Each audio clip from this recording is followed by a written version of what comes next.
Hey, hello. You're stuck in trial with Wolf Gorlock. A few minutes of riffing on IT and IT security. Today, looking at Chrome plugins in particular, but in general, asset control. You know, if you look at any standard, asset control is in there. CIS, critical security controls 1 and 2. Do you know what hardware and software is on your environment?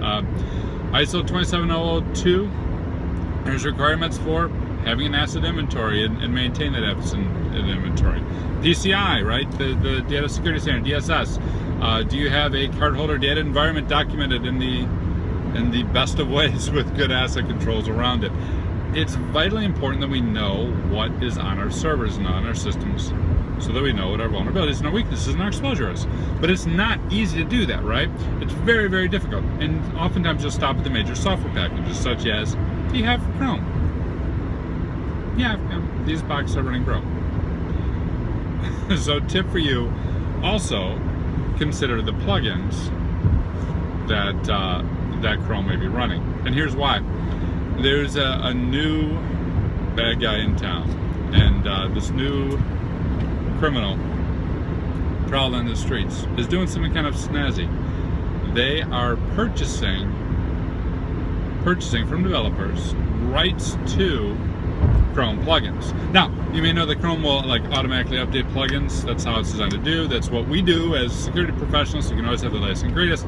And you also may know that security is trust-based, but trust-based is time-based. I trusted you at the time I installed this plugin.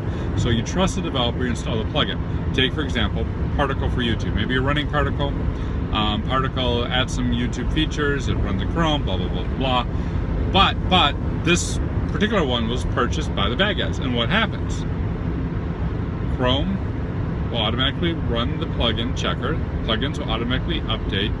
Particle will be a good plugin one day, and now, after being bought, the next time it checks for updates, it'll pull down an update, and that update is Adware, right? That update will then start displaying advertisements in your Chrome sessions and installing other malicious software. You trusted it. Do you even know it's there? You know, who knows? Most people do not have that level of detail.